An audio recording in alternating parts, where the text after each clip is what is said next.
Hi, my name is Kevin Fernandez, and welcome to my channel, Genie. Today, we're going to learn the adventurous deduction game, Jungle Cruise Adventure Game. This 2 to 4 player game designed by Prospero Hall and published by Ravensburger. Attention all skippers, we are now leaving our wonderful Jungle Cruise and resort, and we are going to find some caretakers to take care of our property and manage the Jungle Cruise tours while we're gone. We have already kind of selected who we want as the best candidates for this job. It's up to you to find out who it is. You can do that by searching the jungle for clues, taking that shortcut and just finding out who it is and claiming your reward, or totally get lost in the jungle and maybe get eaten. I don't know. I haven't heard any complaints from my last tour before. Well, will any of those things happen to you? Find out as we go to the table and learn how to play Jungle Cruise. Unfold the game board and place it in the center of the play area. Place the game tokens, mix up the lost and found tokens, and place them face down in a pile to the side of the board. And that'll be off camera. I've already pre-done that, and there's off camera. Mix the 4 clue tokens and place 1 clue token face down in each clue space. And the last one goes at the end of the board, at headquarters. Separate the outpost tokens by type and place each set in an outpost location on the board. Place the 5 tip tokens face up at headquarters.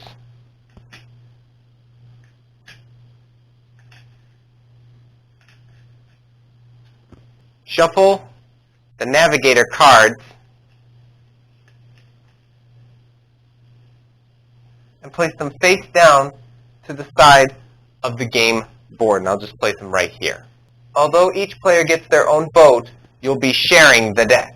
Each player takes a boat mover and place card along with 12 corresponding passenger tokens as indicated on the token's backside. So this specific passenger belongs with this ship. Return any unused boats and passengers to the box. Place your passengers face up on your boat place card.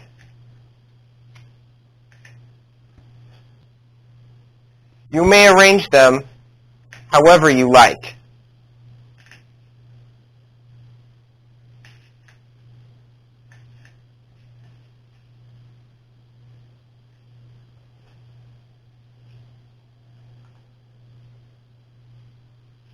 There are 4 sections: port, starboard, stern, and center.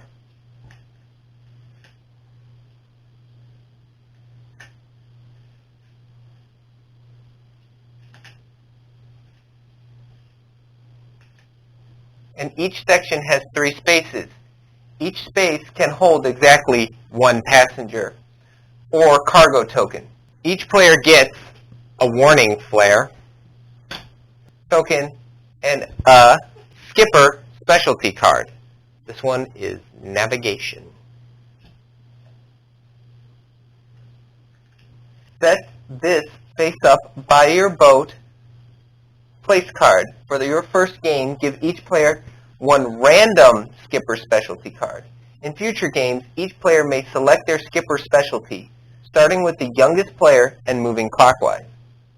All players place their boat movers at the start space on the board, starting at the docks down here, like so. The player who last told a joke takes the first turn. They're obviously ready to be the skipper. And that completes the setup. You're now ready to set sail. To skipper your boat to headquarters, you must roll your speed and then navigate the river to avoid animals, plants, and other perils. Each of these could frighten or lure passengers away from your boat or cause your cargo to go missing. You may rearrange the passengers and cargo on your boat card. Only one passenger or cargo may be in each space. Otherwise, it's up to you where to put each one. Don't let them give you any guff. Here's a tip. Put the passengers and cargo that you want to keep aboard in the center of your boat. They're much safer there. The other passengers, their safety's up to them. Roll the speed die and move your boat that number of spaces indicated on the die. If you come to a fork in the road, you may choose which way to go. A shorter path will get you to headquarters quicker, but you might miss out on some clues or outposts. Note, you must stop if your route takes you to an outpost or a clue space. No matter what speed you rolled, you must reveal 4 navigation cards. Each navigation card shows its danger level as well as which section of the boat would take damage based on how close the danger is to that side of the boat. The higher the danger rating, the more likely you are to drop your cargo or lose your passengers in the jungle. In order of your choice, encounter each navigation card one at a time. For each red X, roll 1 die. If it's not dangerous at all, like this Calm River card, you don't need to roll any peril dice at all. For each exclamation mark you roll, you must discard 1 cargo or crew from the corresponding section of the boat. So actually, if I were to fail this toucan's side, it actually would be discarded from the port side. No, I got that right, the starboard side, because I have the boat facing towards you guys. So I discard 1, and you ignore any extra danger. And to give you an example, so you got a level 2, and this is a full level 3. Here's a tip. Empty boat sections can encounter plenty of dangerous things without losing any cargo or passengers. Wink, wink. If you discarded any cargo, it's lost in the jungle and removed from the game. Place the cargo token back in the game box. If you discarded any passengers, you just place them face up near the game board. These are lost passengers. They'll wander around the jungle for a while and may turn up again later, and you may not draw lost and found tokens until you start your next turn. After encountering all your navigation cards, place them all face up in the discard pile, right here. So yeah, just take all your cards, put them in a discard pile. And now it's the next player's turn. Play proceeds clockwise until the game ends. There's a little thing I need to mention before we continue on our tour of the jungle. When revealed, these horizontal cards right here must be encountered before all other cards. Carry out the actions on the card, then discard it. If you draw multiple special navigation cards, you may choose the order in which you encounter them. Each player has 1 warning flare. You may choose to use your warning flare to re-roll all the dice showing the danger symbol for that individual card. Flip over your warning flare, so it looks like this, to indicate that it's been used. Then you just re-roll your dice. Your new roll is final. Reload your warning flare when you've reached an outpost. As you cruise along the river, you may come across some lost cargo or passengers from other jungle navigation company boats. When you land on any space that is not an outpost or clue space, like this one back here, you have an empty spot on your boat and you have an empty spot on your boat, pick up a lost and found token and flip it over. The token, and it shows cargo. You may put that cargo into an empty spot in your boat, or a found passenger. Remove the token from the game. Then you may choose one lost passenger, like this passenger. The river led you on a wild goose chase. You didn't find any passengers or geese. But if you do find a passenger, just place it on an empty space in your boat. Discarded cargo is always removed from the game. Discarded passengers are always placed to the side of the board. There are 4 outposts. On the way to headquarters, if your route leads you to an outpost, you must land there. When landing at the outpost, you must first encounter navigation cards. Then, if you have used your warning flare, you automatically reload it by flipping it over the token to show you may use it again. Then if you have an empty spot on your boat, you may choose one additional item from the outpost. So I'm going to say I lost the passenger. I will pick the bananas, and I will put the bananas on my boat. Then if you have an empty spot on your boat, you may choose to take an additional action to take. You can take one cargo, which I showed you what that looks like, or you can take a lost passenger. So if this was a lost passenger, and we decided not to take the cargo, we can just take the passenger. He can sit comfortably in the middle. One of the 4 families you are transporting to headquarters has been selected by Alberta Falls as the caretakers of the Jungle Navigation Company. Alberta has traveled along these rivers and through these jungles thousands of times, so you may run across some clues as to which family she's chosen and which family she hasn't. When you land on a clue space, you must stop and first encounter navigation cards. Look at the clue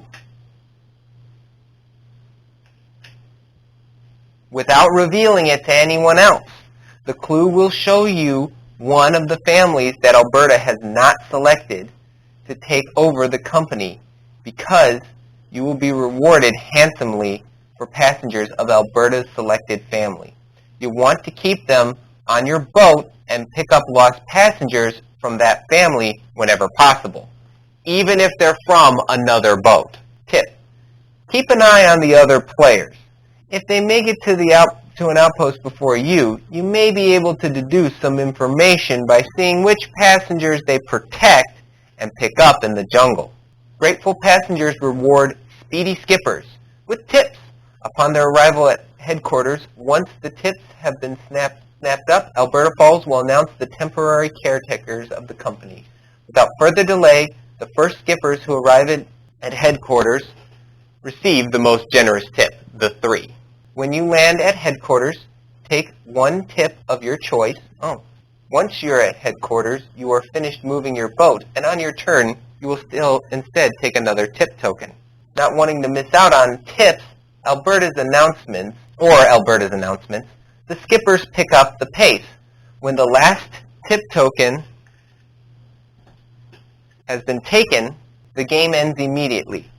Any boats that have not arrived at headquarters are moved directly there, and they won't be that far behind. There are no navigation cards that need to be encountered, and no additional cargo or passengers may be picked up. Flip over the clue token at headquarters to reveal the family Alberta has chosen as the caretakers. So in this case, it's the Cruz family. The game is over, and the players count their scores. Each skipper adds up their score for the passengers and cargo on their boats, as well as tips they've earned. So first, each caretaker is worth 5 points. So that would be anybody in the Cruz family, such as this gentleman right here, for this game. Some passengers are related by marriage to multiple families. As long as they're related to the caretakers, they're still worth 5 points. So this gentleman, he has 2 symbols, but the top one is the Cruz. so he still counts towards that family. Each other passenger is worth 3 points. That's anybody not cruise, like her. Each set of 3 different types of cargo, so that's this complete set right here, the bananas, the tools, and the souvenirs, is worth 10 points. Each set of 2 different types of cargo is worth 4, and each cargo that is not part of a set is worth 1 point. Each tip is worth the points shown on it between 1 and 3. The player with the most points is the winner. If there's a tie, the tied player with the most passengers is the winner.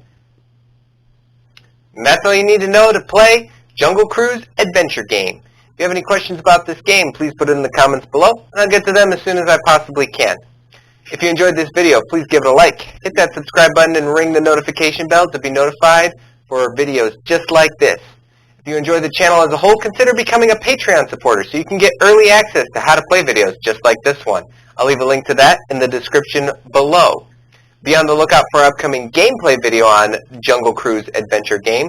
But until then, thanks for the views.